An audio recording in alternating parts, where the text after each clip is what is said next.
January 11th, Genesis 21:1 through Genesis 22:24. And the Lord visited Sarah as he had said, and the Lord did for Sarah as he had spoken. For Sarah conceived and bore Abraham a son in his old age, at the set time of which God had spoken to him. And Abraham called the name of his son, who was born to him, whom Sarah bore to him, Isaac. Then Abraham circumcised his son Isaac when he was 8 days old, as God had commanded him. Now Abraham was 100 years old when his son Isaac was born to him. And Sarah said, God has made me laugh, and all who hear will laugh with me. She also said, who would have said to Abraham that Sarah would nurse children? For I have borne him a son in his old age. So the child grew and was weaned, and Abraham made a great feast on the same day that Isaac was weaned. And Sarah saw the son of Hagar, the Egyptian, whom she had borne to Abraham, scoffing. Therefore she said to Abraham, cast out this bondwoman and her son, for the son of this bondwoman shall not be heir with my son, namely with Isaac. And the matter was very displeasing in Abraham's sight because of his son. But God said to Abraham, do not let it be displeasing in your sight because of the lad, or because of your bondwoman. Whatever Sarah has said to you, listen to her voice, for in Isaac your seed shall be called. Yet I will also make a nation of the son of the bondwoman, because he is your seed. So Abraham rose early in the morning, and took bread and a skin of water, and putting it on her shoulder, he gave it and the boy to Hagar, and sent her away. Then she departed and wandered in the wilderness of Beersheba, and the water in the skin was used up, and she placed the boy under one of the shrubs.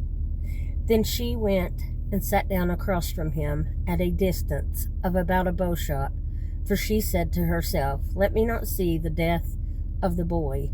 So she sat opposite him and lifted her voice and wept. And God heard the voice of the lad. Then the angel of God called to Hagar out of heaven and said to her, what ails you, Hagar? Fear not, for God has heard the voice of the lad where he is. Arise, lift up the lad, and hold him with your hand, for I will make him a great nation. Then God opened her eyes, and she saw a well of water. And she went and filled the skin with water, and gave the lad a drink. So God was with the lad, and he grew and dwelt in the wilderness, and became an archer. He dwelt in the wilderness of Paran, and his mother took a wife for him from the land of Egypt. And it came to pass at that time that Abimelech and Phicol, the commander of his army, spoke to Abraham, saying, God is with you in all that you do. Now therefore swear to me by God that you will not deal falsely with me, with my offspring, or with my posterity, but that according to the kindness that I have done to you, you will do to me and to the land in which you have dwelt. And Abraham said, I will swear. Then Abraham rebuked Abimelech because of a well of water which Abimelech's servants had seized. And Abimelech said, I do not know who has done this thing. You did not tell me, nor had I heard of it until today. So Abraham took sheep and oxen and gave them to Abimelech, and the two of them made a covenant. And Abraham set 7 ewe lambs of the flock by themselves. Then Abimelech asked Abraham, what is the meaning of these 7 ewe lambs which you have set by themselves? And he said, you will take these 7 ewe lambs from my hand, that they may be my witness that I have dug this well. Therefore he called that place Beersheba, because the two of them swore an oath there. Thus they made a covenant at Beersheba. So Abimelech rose with Phicol, the commander of his army, and they returned to the land of the Philistines. Then Abraham planted a tamarisk tree in Beersheba, and there called on the name of the Lord, the everlasting God. And Abraham stayed in the land of the Philistines many days. Now it came to pass after these things that God tested Abraham and said to him, Abraham. And he said, Here I am. Then he said, Take now your son, your only son Isaac, whom you love, and go to the land of Moriah, and offer him there as a burnt offering on one of the mountains of which I shall tell you. So Abraham rose early in the morning and saddled his donkey, and took 2 of his young men with him, and Isaac his son, and he split the wood for the burnt offering, and arose and went to the place of which God had told him. Then on the 3rd day Abraham lifted his eyes and saw the place afar off. And Abraham said to his young men, Stay here with the donkey. The lad and I will go yonder and worship, and we will come back to you. So Abraham took the wood of the burnt offering and laid it on Isaac his son, and he took the fire in his hand and a knife, and the 2 of them went together. But Isaac spoke to Abraham his father and said, My father. And he said, Here I am, my son. Then he said, Look, the fire and the wood, but where is the lamb for a burnt offering? And Abraham said, My son, God will provide for himself the lamb for a burnt offering. So the 2 of them went together. Then they came to a place which God had told him, and Abraham built an altar there and placed the wood in order. And he bound Isaac his son and laid him on the altar upon the wood. And Abraham stretched out his hand and took the knife to slay his son. But the angel of the Lord called to him from heaven and said, Abraham, Abraham. So he said, Here I am. And he said, Do not lay your hand on the lad, or do anything to him. For now I know that you fear God, since you have not withheld your son, your only son, from me. Then Abraham lifted his eyes and looked, and there behind him was a ram caught in a thicket by its horns.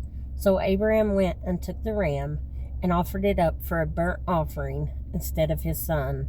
And Abraham called the name of that place, The Lord will provide. As it is said to this day, In the mount of the Lord it shall be provided. Then the angel of the Lord called to Abraham a second time out of heaven, and said, By myself I have sworn, says the Lord, because you have done this thing, and have not withheld your son, your only son. Blessing I will bless you, and multiplying I will multiply your descendants as the stars of heaven, and as the sand which is on the seashore.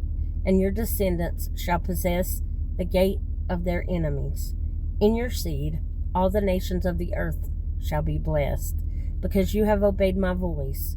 So Abraham returned to his young men, and they arose and went together to Beersheba, and Abraham dwelt at Beersheba.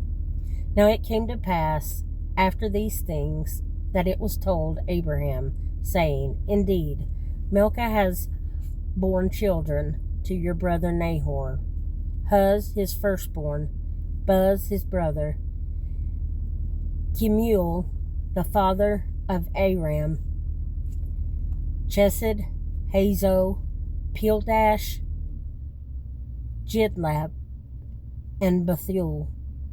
And Bethuel begot Rebekah.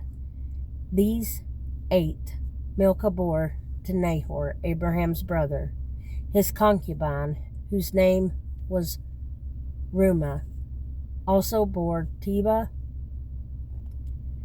Gaham, Thahash, and Maacah.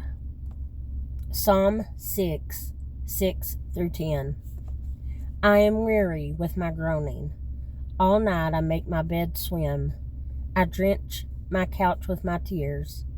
My eye wastes away because of grief.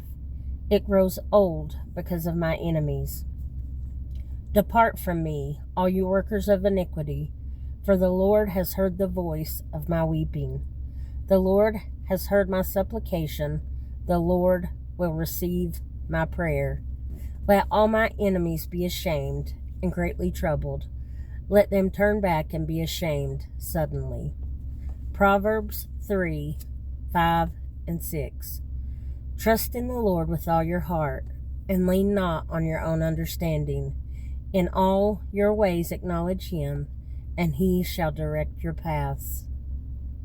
Matthew 8, 18 through 34. And when Jesus saw great multitudes about him, he gave a command to depart to the other side.